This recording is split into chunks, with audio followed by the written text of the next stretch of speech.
You know what, man? I love the fact that we're getting more and more of these horror characters that are sticking. We just got to get Mathregan to officially stick the landing with this next one, and we got more. So, Terrifier 3 is the sequel to 2022's Terrifier 2 and the original Terrifier film, and there's another film in this universe somewhere. It is once again by director Damien Leone, and here we see Art the Clown, and he's back, and he's terrorizing the people from the previous film, Sienna Shaw and her brother Jonathan Shaw. But this time, we are set during Christmas time, and that's pretty much all that I'm going to get into without getting into too many spoilers here. This is going to be a non-spoiler review.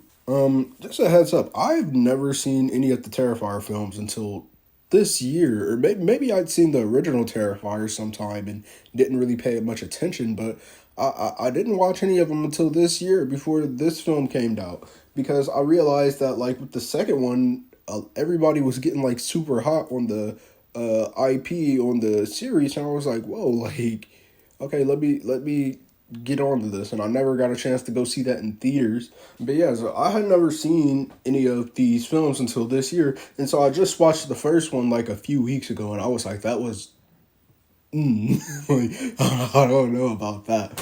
I was kind of discouraged about watching the second one and the one that was about to come out this year.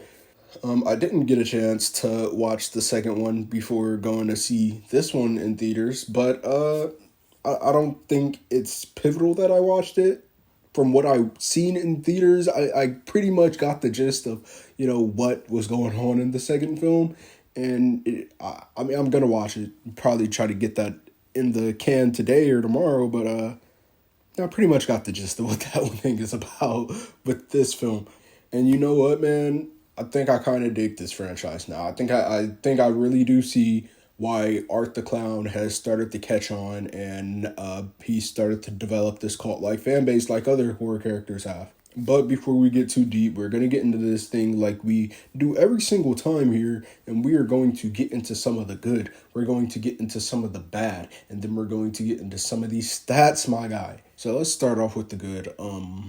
Like I said, I haven't watched the second one yet. I'm planning on doing that today or tomorrow. But dude, the quality of this film has gone up immensely from the first one. It's unquantifiable, the difference between the quality of the first film and the third film. And like I said, I know, like, they've been able to attain more money and, get bigger budgets for these things, but dude, it just looks so much better. I mean, it's obviously still a B movie. Like, you look at it, you can tell, like, the cameras that were used, some of the lighting techniques, and a lot of the gore is like, okay, this is obviously like B movie type thing, but it's still like shot pretty well, and it's like it looks really good. That's what I'm saying. Some of the gore, I feel like this is on purpose though, but it's pretty unrealistic. Like, I mean, like, not saying that the blood doesn't look real, but like the sound the blood makes, and like the all the sounds when people are getting beat and cut and all this and that, like it obviously sounds and looks pretty fake. There's been like a lot of controversy or whatever with this movie, and people were saying, oh, it's one of the most violent things, and it's so gruesome, and it's so disgusting, and it's demonic. Not demonic. No, not demonic. No more demonic than any other horror movie you've ever seen. And not much more violent than most of them you've seen either, especially if you've seen a Sam Raimi flick.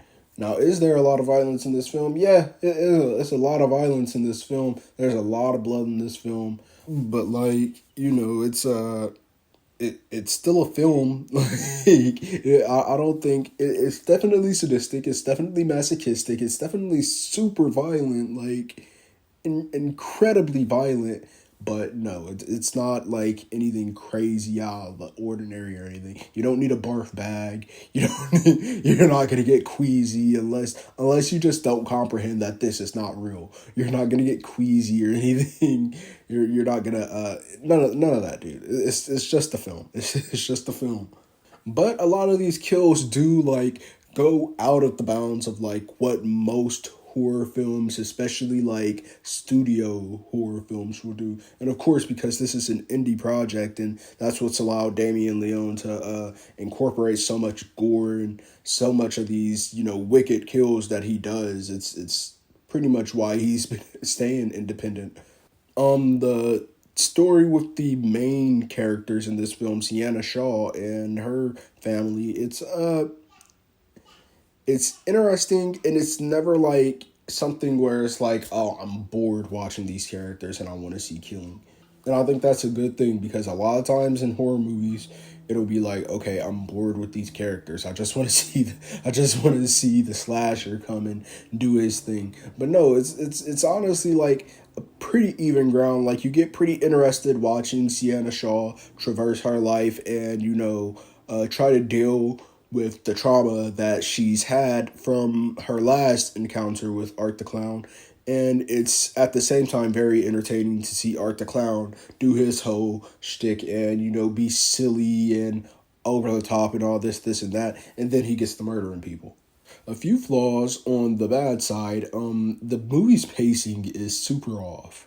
I don't think it feels much longer than it actually is, but like, I think the way that they set up the story is like going back and forth between what these characters are doing and then what's Art doing, and then what are these characters doing, and then what is Art doing, and then what is these characters doing. It goes back and forth to that a whole lot throughout the film. Like, there's very little scene transition from, okay, our characters are doing this, and then they're doing this, and then they're doing this. Oh, let's check up on Art. We haven't done that in a while. No, it's more so like, okay, one scene of these characters doing this, and then one scene of Art doing this. One scene of these characters doing this, one scene of Art doing that.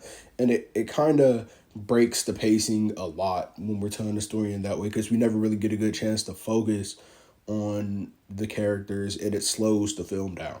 But you know what? For the time that they give these characters, I think they do some good character building. I think they definitely make these characters interesting enough for me to be like, okay, yeah, I feel I'd like to follow your story. And I think that's one of the best things you can do in a horror film. Like, make the main characters interesting enough so that I'm not having to watch and wait for the villain to come out and do his thing.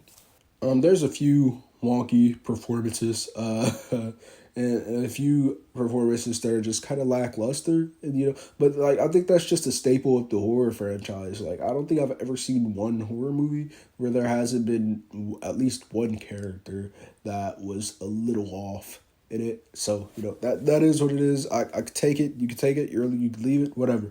I don't think it's that bad. I also like, and I probably missed this from the second film, or maybe I missed it from the film that came before the first Terrifier. I haven't watched that either.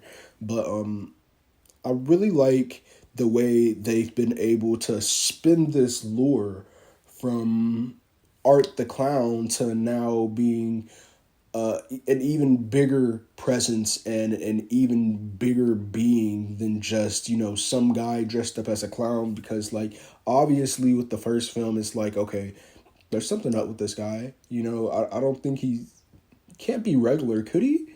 And then like, with this film, we kind of, with this film, and I'm assuming the second film, you kind of see more into that and see, okay, this is why I get it a little bit more. And I like that a lot, because with films like the Halloween franchise, where we have Michael Myers, who is pretty much a regular human being, you know what I mean? Like, there's nothing in here to say like, hey, this is not a regular human being, except for the fact that he takes all this punishment and still gets up again. You know what I mean? So like, I at least like a little bit of explanation to like how and why can you take so much punishment and still come back.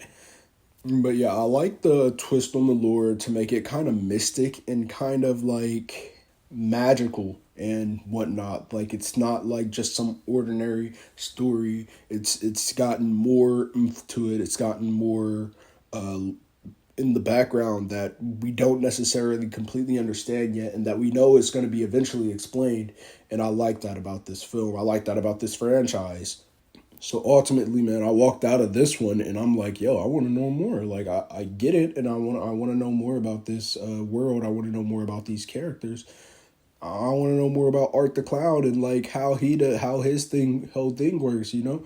So ultimately, yeah, dude, like I pretty much liked Terrifier 3 a decent amount, man. A lot more than I liked the first Terrifier film. But we're going to start breaking this thing down into the grades. And for a casual audience, Terrifier 3 is going to get a B.